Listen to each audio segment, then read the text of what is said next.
Whenever it comes to influence in heavy metal, it can come from a myriad of sources. This list is definitely not the be-all, end-all list whenever it comes to how other bands were influenced or who they were influenced by. This is just a list of some of the big names, some of the big albums, some of the big personalities that were able to really draw and cause influence for a multitude of heavy metal bands that followed them. And it's not necessarily going to be those traced all the way back to the 60s, such as Jimi Hendrix, that were able to influence guitar players such as Malmsteen, that perhaps were able to inspire guitarists such as Herman Lee.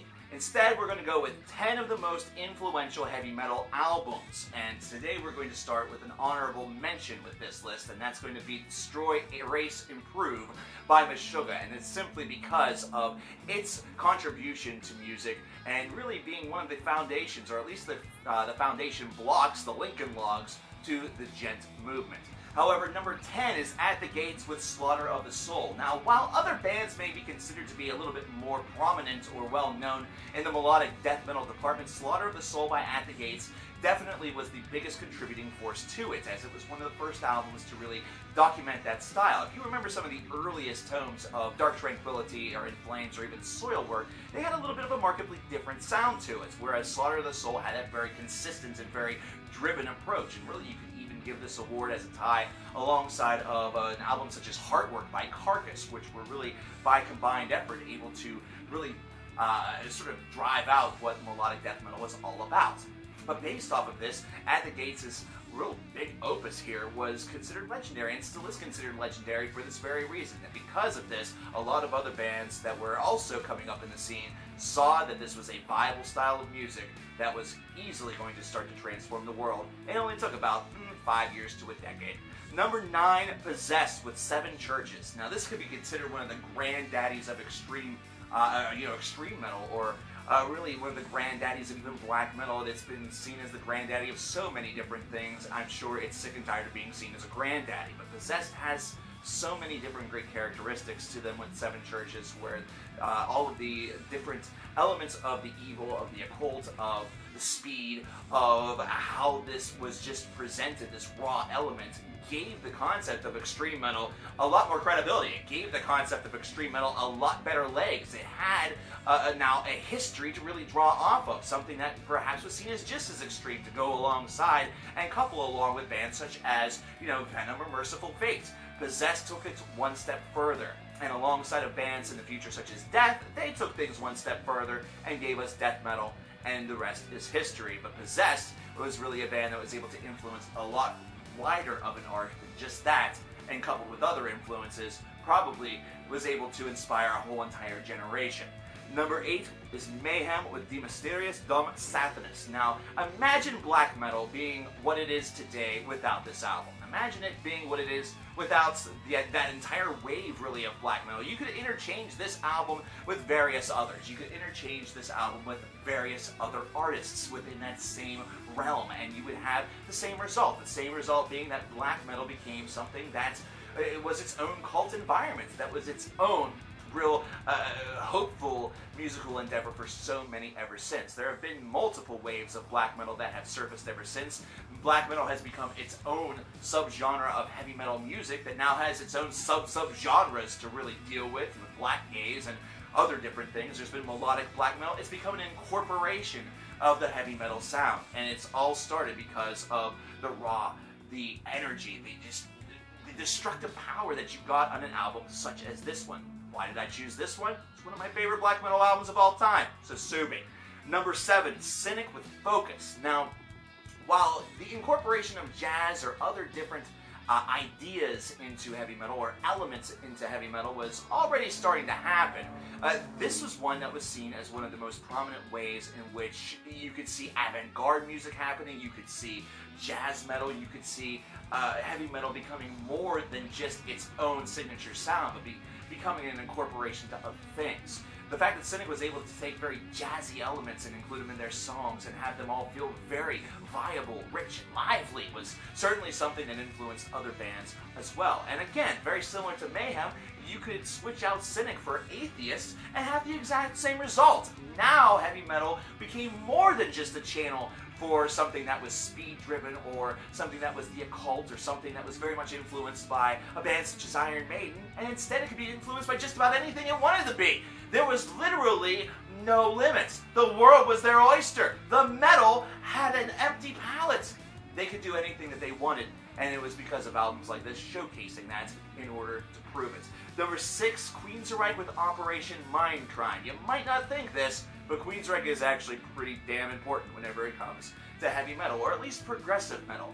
Considering this was a group alongside of others such as Fates Warning in the 1980s that really showed that there was a viable market for progressive-driven heavy metal.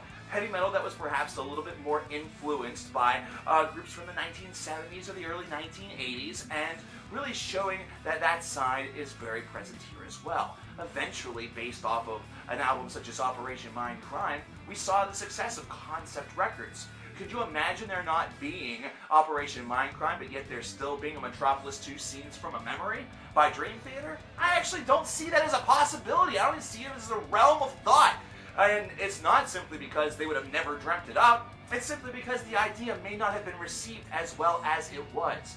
Knowing that heavy metal has that ability to tell stories, whether it be just through sound but also through words, really enhance the term of rock opera and enhance the term of concept album or metal opera, and you have to go back to one of the biggest sources of that, which is Operation Mindcrime, in order to really trace your roots. Number 5 is Edge of Sanity with Crimson, and I have a feeling we're going to be talking about this album again sometime else in Listmania, but this is an album that absolutely helped progressive death metal get a concrete definition, not to mention a concrete rule book. Because at this point in time, it was just this theory, it was this weird thing that was coming out of Europe that didn't have too much rhyme or reason to it. There were a couple of bands that were purveying it, and there was still a lot of, I guess, kinks to really work out. Whenever you consider some of the first offerings from Opeth, they certainly were not perfect offerings, but then you get Mike from Opeth together with Dan Swano, and the result was legendary. The result was absolute bar none history. Crimson is one of the most beloved albums of my generation of heavy metal fans, and it's certainly one that I think has transitioned into the youth as well that have ventured into extreme metal. But the power of this album was based off of the education of this album. It was the education of how progressive death metal was done correctly. It was the education of how you could really take that extreme side and add something else to it and make it something even larger. It was once again a very conceptually driven album. It was one that was just 40 minutes of just it. Would there be a Light of Day, Day of Darkness by Green Carnation without this album? Maybe. It's very possible. But it's again one of those situations where would that album be as well received without Crimson? And hey, Crimson got itself a sequel in the 2000s that is just as good. It's crazy that these two were... It's nuts. Number 4 is Agalog with The Mantle. In the first part of the 2000s, the world was given the gift of this album, which may be one of the best heavy metal albums of all time. It's really up for debate. However, this is an album that did a lot more than that. It showed that extreme metal didn't have to be all of that extreme. There could be some natural elements to it. There could be some Viking metal in there. There could be other influences. That literally, we could have this hybrid styling that really is able to draw on influences from various sources and really not play by any of the conventional genre or subgenre rules. And because of that, today, hybrid metal is everywhere. It's just not a term that is utilized or recognized. It's something that I think I'm the only one that actually uses. But this is what Agalog was able to do, and they were able to do so in such a grand fashion. This is an album that also felt very much like a religious experience, so various people that state that it's their religion might actually have a little bit of sense whenever they say that. This album is terrific, and has no doubt influenced various artists that we are starting to see with some prominence today. So this is one element and one album, one artist whose influence is starting to really be felt. Number 3, Metallica with Kill 'Em All. Now, thrash would probably still be around without Metallica, but they certainly needed a face that sort of ran the place, and that's what Metallica became. Whenever Kill 'Em All came out, they immediately garnered a reputation of being just the baddest group of dudes on the block. And even though other groups such as Slayer or Megadeth or Anthrax were able to counter and make the big four, Metallica was always sort of seen as the unseen, fearless leader of thrash metal, and because of that, thrash metal became a very viable property in the 1980s. This is one of the very first heavy metal trends whenever you think about it, considering if you were in a thrash metal band, there was a very good chance at the tail end in the 1980s that you were getting yourself signed to a deal, and probably failing considering they flooded the market with a lot of thrash in the latter portions of the 1980s, but that's really besides the point. Kill 'Em All also really showed that there is a raw style out there and a raw appreciation for thrash metal. Now this is something that you could attribute mostly to the recording of the time, the equipment and everything, and the shoestring budget that they had, but you can still hear bands these days that are still recording with sort of this 1980s vintage idea in mind that you get from bands such as this. And really, Kill 'Em All could be interchangeable with any of the other bands that I mentioned. You could interchange it with Overkill if you wanted to. You could interchange it with just about anybody. But this is thrash metal really at its infancy, a legacy now, 30 plus years later. Number 2 is Black Sabbath with Self-Titled, and you might say, well, why isn't this number 1? They're the first metal band. Yay, yay, Skippy. Well, this is number 2 because it influenced our initial wave of heavy metal that came after it. The groups that eventually would become part of the new wave of British heavy metal, which would also be contemporaries of Black Sabbath, were also very much influenced by them and by their own devices and their own accords. This is something where Black Sabbath introduced a brand new level of darkness to music that was perhaps seen in hushed tones here and there and everywhere, but never was it really in such a commercial limelight. And that's something that Black Sabbath was able to accomplish, and maybe not necessarily just with Self-Titled, but you may also have to look toward other albums of theirs. But the fact that Black Sabbath became a household name is reason enough for this to be extremely influential, considering Black Sabbath alone was able to influence a ton of individuals, whether it's whole bands or just members of the bands. Tony Iommi, Ozzy Osbourne, Geezer Butler. These are God-given names. Bill Ward. These are names of gods. And of course, adding Ronnie James Dio to your leadership in the early 1980s only helped to build a reputation. Black Sabbath alone, without even appearing at a single solitary album, definitely did more for heavy metal than just about any other band, probably more than any other band. But either way, this is probably number 2 only because of number 1. And that's Iron Maiden's Number of the Beast. This is the album that honestly took all of that success that Black Sabbath really had. It was that commercial drop. You could really even maybe consider throwing in Screaming for Vengeance if you really wanted to. I don't know. I mean, there are tracks here and there, but Number of the Beast felt like the album. It feels like the album that influenced so much. Whereas you have a whole generation that's listening to groups such as Possessed or Mayhem or Death, and immediately gravitating toward extreme metal, or they're listening to early Napalm Death recordings who were not on this list and really deserve to be. Maybe they're on yours.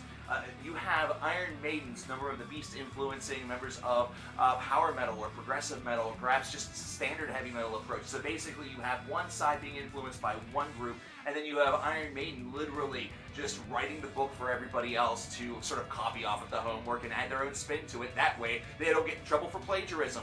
And that's exactly what Number of the Beast was able to deliver. Maybe you could even transform that to somewhere in time. Maybe you could be Power Slave. It could be any of Iron Maiden's 1980s material really in this position. It could be, like I said, Screaming for Vengeance that's in this position. Those two bands, Judas Priest and Iron Maiden, were able to fuel not only the extreme side of traditional heavy metal, the ones that are not really radio friendly, but also they were an influence of those who are not, who are more of a radio friendly approach. The ones that were influenced by a little bit of new metal, we'll also cite them. Heck, Iron Maiden is influencing pop divas. They are definitely important. You can interchange number 1 and number 2 if you want. You can interchange any number of this list if you like, but you cannot deny the fact that these are great names that all influenced heavy metal in a huge, huge way.